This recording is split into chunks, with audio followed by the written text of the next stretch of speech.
Olá, boa tarde a você. Eu sou Adalberto Piotto e seja bem-vindo ao Cenário Econômico pela TV Brasil, diretamente dos estúdios da BMF Bovespa, no centro de São Paulo. Em meio à pressão internacional e dentro do próprio país, com ameaças de queda no consumo e perda de exportações, por causa da Operação Carne Fraca, que prendeu fiscais do Ministério da Agricultura e executivos de empresas, o governo federal e as associações de produtores e frigoríficos reagem tentando garantir o consumo dos brasileiros e preservar as vendas ao mercado externo.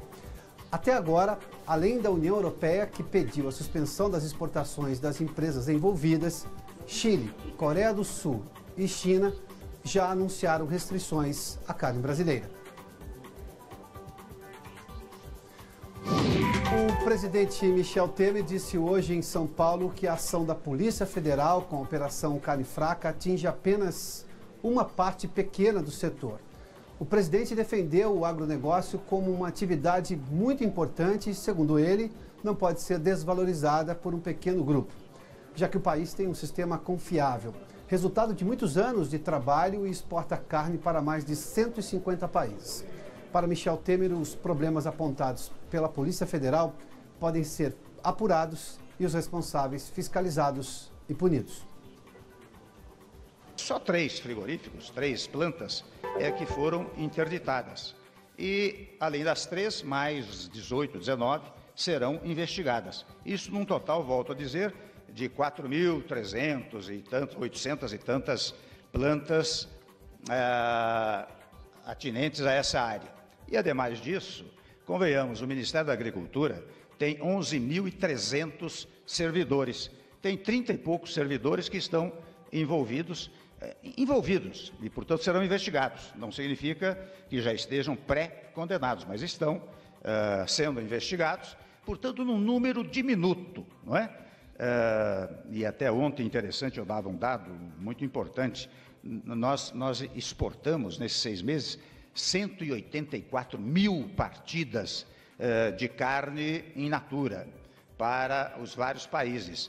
E deste montante, eu acho que o número é esse, se não for maior, não é? Apenas 184 receberam alguma observação burocrática. E não era exatamente observação sanitária. Uma ou outra poderá ter sido, mas a grande maioria era um problema de certificação, de documentação e nada mais do que isso.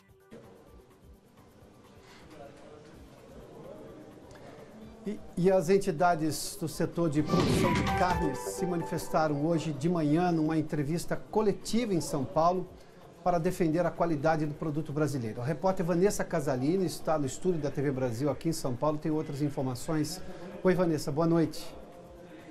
Para todo mundo que está com a gente aqui no Cenário Econômico, exatamente isso, a BPA, a Associação Brasileira de Proteína Animal, e a ABIEC, a Associação Brasileira das Indústrias Exportadoras de Carne, avaliaram que as irregularidades apuradas pela Polícia Federal são pontuais, localizadas e não representam a totalidade do setor.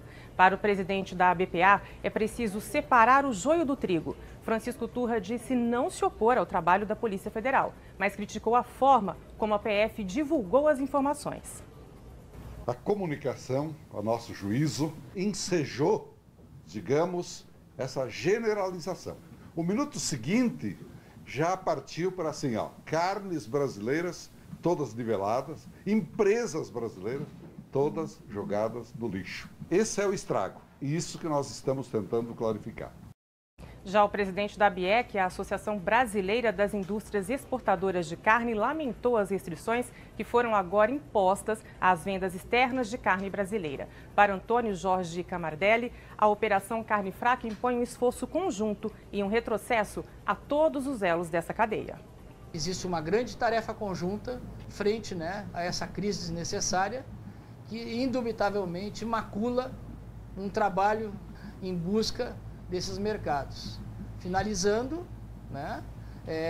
nós tínhamos uma expectativa de várias missões em cima do salvo-conduto que tivemos abrindo o mercado dos Estados Unidos, e agora a gente não tem mais praticamente certeza de nada, que não a necessidade de trabalhar, pegar a mala, botar embaixo do braço e retomar esses contatos. Tá aí, um setor competitivo, um mercado difícil de conquistar, e agora a gente tem aí que correr de novo atrás disso, né, Piotto?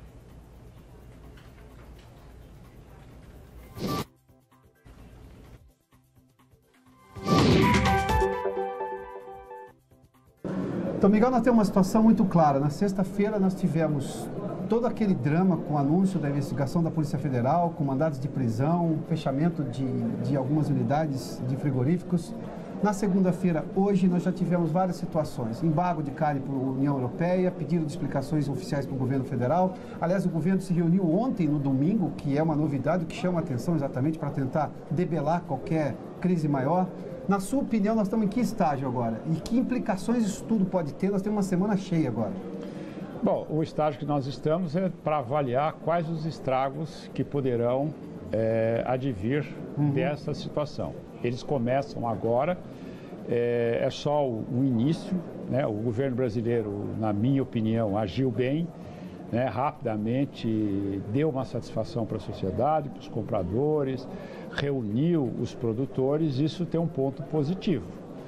Agora, as consequências vai depender muito de como a população de cada país comprador do Brasil vai aceitar ou não essas informações. O que eu quero dizer com isso? Quem compra carne do Brasil hoje sabe a qualidade que tem, porque essa carne é auditada, tanto aqui quanto lá fora, e não existe carne podre, carne estragada, eles sabem disso. Agora, vai depender muito do fator da população do seu país aceitar ou não. Isso é um aspecto. O outro aspecto é o aspecto comercial, que é muito importante, né? A nossa moeda real, ela está valorizada em quase 25% em relação à paridade que deveria ser. Ao torno de R$ 3,10, o senhor acha que esse é um valor valorizado? Valorizado.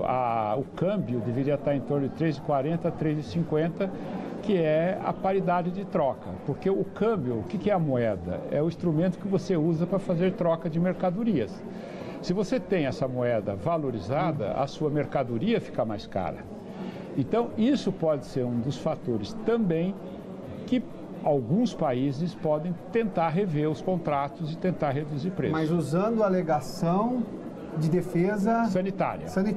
Usando essa alegação. Dizendo, olha, vocês acabaram de ter um caso aí de frigoríficos fechados, corrupção na área do setor, para renegociar o contrato. Não que ele não confie na fiscalização. Porque nós sabemos, quer dizer, o comprador sabe que esta operação, eu acho que a Polícia Federal agiu corretamente, ela agiu dentro do seu limite, dentro da sua capacidade.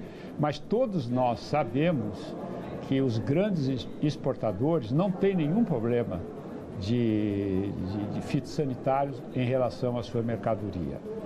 Pode ter outros problemas, mas não essa questão de qualidade.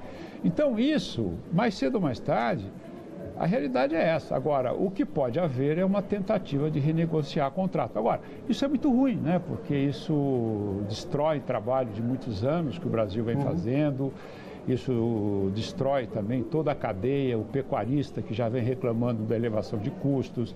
Então, foi um trabalho ruim, mas eu acho, pelo sentimento hoje, conversando e avaliando junto à população, né, do Brasil, através de pesquisas qualitativas, você percebe que o povo não vai deixar de comer carne.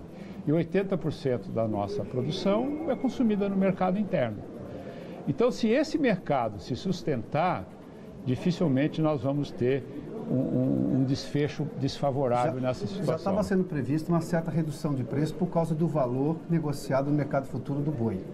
A gente o mercado parou, né? Até porque o ano passado teve um consumo menor, né? E agora vai ter uma produção maior, inclusive. Até porque o agronegócio teve uma produção gigantesca.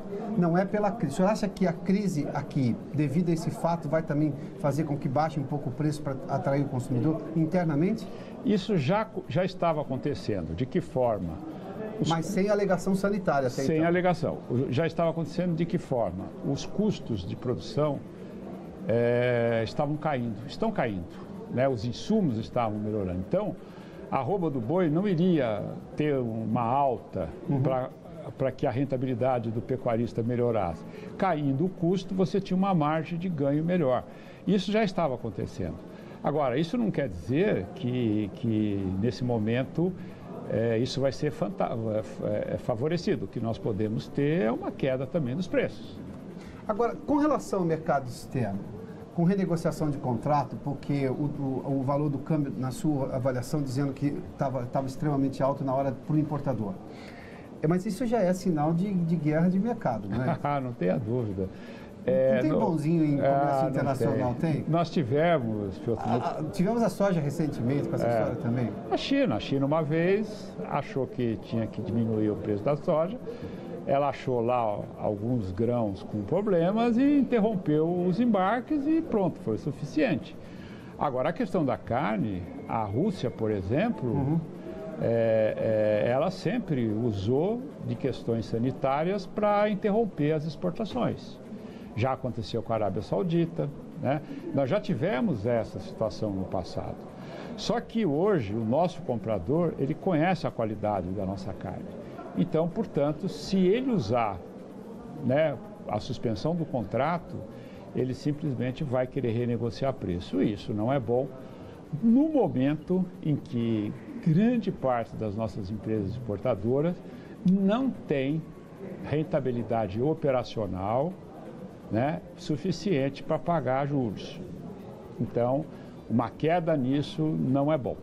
Agora, do ponto de vista da ofensiva do governo e das associações do setor, diante de evidências da Polícia Federal com algumas escutas que são escabrosas, chama atenção ali, aquela coisa, no mínimo de desonestidade intelectual, aquela história da cabeça do porco, para usar a cabeça do porco, a carne de cabeça do porco para fazer linguiça, como se disse ali tem uma desonestidade. Isso é uma iguaria em vários lugares do mundo. Para algumas cozinhas do mundo, cabeça do porco é uma iguaria e custa caro, diga-se de passagem. Naquele momento, você percebe ali que o produtor estava sendo desonesto ao dizer assim, não, põe na linguiça e encontra que é carne de cabeça de porco. Esse tipo de coisa influencia quanto na visão do consumidor interno e na visão desse importador? Bom, influencia muito, né? Apesar de que a carne de cabeça de porco é permitido você usar em determinados tipos de embutidos, não tem problema nenhum. O que mostra é que a nossa fiscalização, 33 fiscais sanitários foram afastados por corrupção. Então, eu acho que o caso mais grave é a corrupção dos fiscais sanitários para facilitar os frigoríficos. Agora, é evidente que os frigoríficos possivelmente não tenham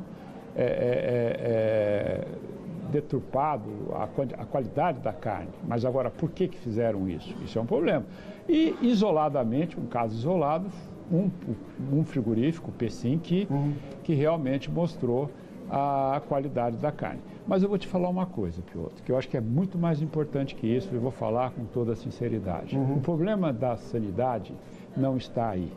O problema da sanidade está que 30% dos abates hoje no Brasil são feitos irregularmente. É boi pendurado em árvores, são abatedouros municipais em pequenas cidades sem nenhuma condição sanitária, sem nenhum fiscal, absolutamente nada. Você anda pela periferia de São Paulo e outras cidades, você vê que aquela carne que é ali vendida não tem CIF, não tem absolutamente nada. Não tem controle nenhum. Outro problema, os pequenos supermercados, quando têm as suas carnes vencidas, existem empresas que compram essa carne, reidratam e põem para vender. Então existe todo um sistema. É aí que vai a crítica ao Ministério da Agricultura no sentido de fiscalizar esse tipo de coisa. Agora, é ruim, mas até agora ninguém morreu por causa disso. Bom, de qualquer forma, nós temos aí uma semana cheia de discussões internacionais por esse ponto de vista e até que ponto isso afeta a sanidade da carne, o que está vendido inclusive aqui, porque isso, convenhamos, é assunto de primeira linha, né? Sim, eu acho que o brasileiro, evidente, ele vai estar sensibilizado, sim, mas não vai ser afetado a ponto de deixar de comer carne, né? Eu acho que o Brasil tem essa capacidade, mas é uma situação ruim. Eu, particularmente, pela experiência que eu tenho nesta área, eu acho que temos que esperar mais um pouco para ver como vai ficar a questão desses embargos, a questão do consumo. Ainda é muito cedo para a gente tecer ou finalizar um comentário sobre as possíveis consequências desse episódio trágico na pecuária brasileira. Muito obrigado. Eu que agradeço. Obrigado pela entrevista, hein? Obrigado.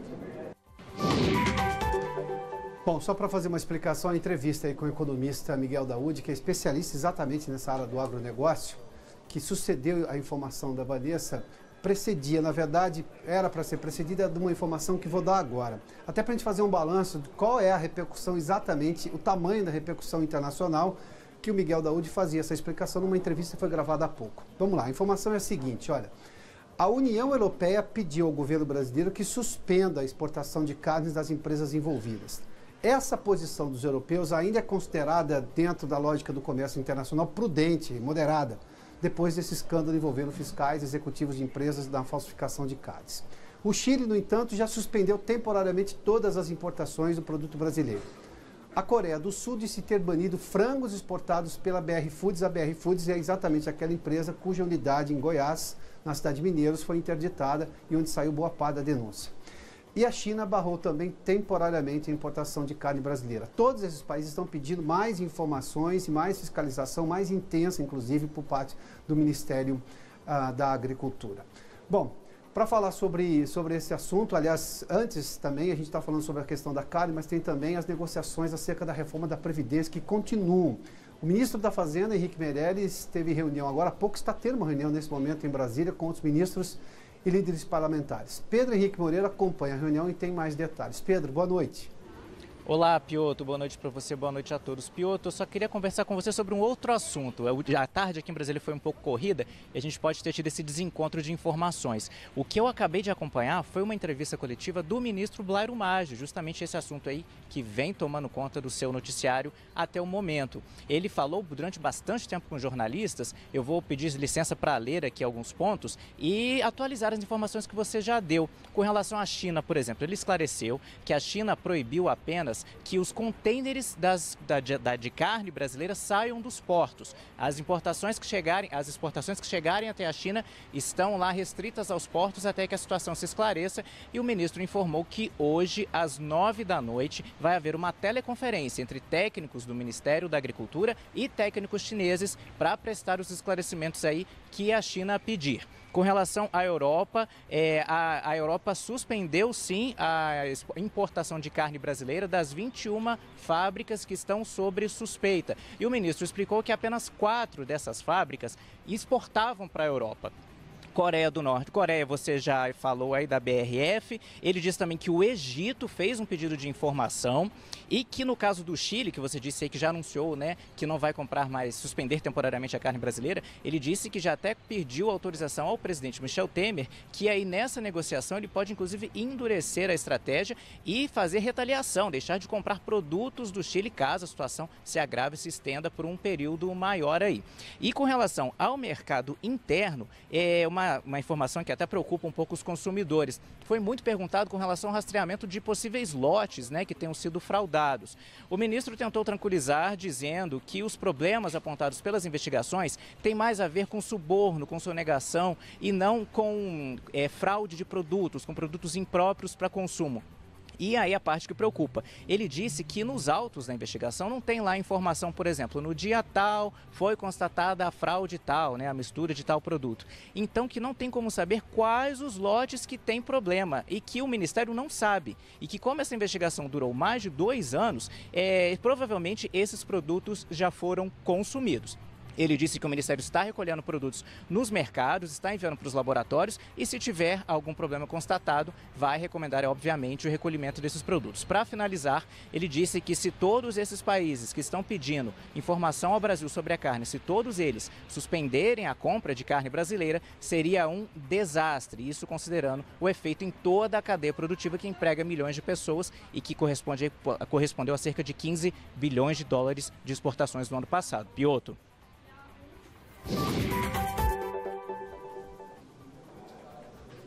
Bom, tamanha a rapidez das informações. Essas informações aí que o Pedro nos trouxe em Brasília são deste momento agora no Ministério da Agricultura pelo próprio ministro Blairo Maggi.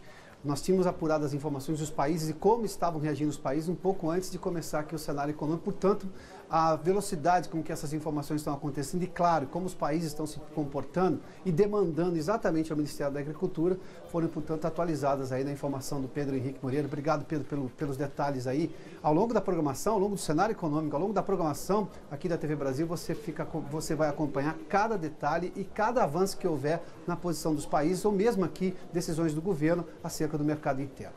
Bom, a gente faz agora um intervalo, nós voltamos em instantes com os números do mercado financeiro, inclusive os números das empresas que são listadas aqui em Bolsa, frigoríficos que são listados aqui em Bolsa, e saber como é que foi o comportamento hoje aqui no pregão. Até mais. Até logo, na verdade, depois do intervalo. A gente volta em instantes.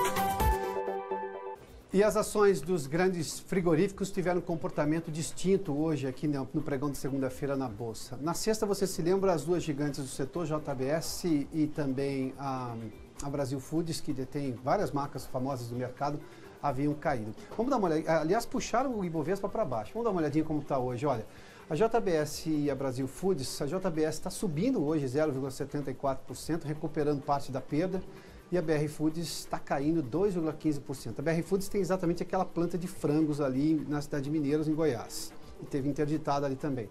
A Marfrig também faz parte do índice Bovespa e está caindo 4,28%. Agora, que não faz parte do índice Bovespa, mas é negociada aqui na Bolsa, é a Minerva, que é uma exportadora. Na verdade, ali é 80% de exportação do que ela produz e 20% é mercado interno. Ou seja, ali tem mercado externo exatamente. E uma queda bastante acentuada de 7,43%. Vamos dar uma olhadinha então como é que está o Ibovespa diante disso tudo. Na sexta-feira o Ibovespa foi puxado para baixo por causa da JBS e também da BR Foods. Hoje não, hoje o Ibovespa tem uma leve alta ali de 1,05%. 64.884 pontos, e o dólar, só para a gente completar os índices do mercado financeiro, uma queda de 0,96, R$ 3,07. Bom, e sabe aquele pendrive baratinho que você encontra à venda livremente nas ruas? Só aquele filme que ainda está em exibição nos cinemas e você comprou o DVD por um precinho camarada? Pois sabe que a falsificação causou somente em 2016 um prejuízo de 120 bilhões de reais. Para falar sobre isso, nós temos a presença aqui no estúdio de Rodolfo Ramazzini, da Associação Brasileira contra a Falsificação. Rodolfo, onde é que está o maior problema da falsificação hoje no Brasil? Boa noite. Boa noite. O maior problema na falsificação no Brasil hoje está na falta de fiscalização.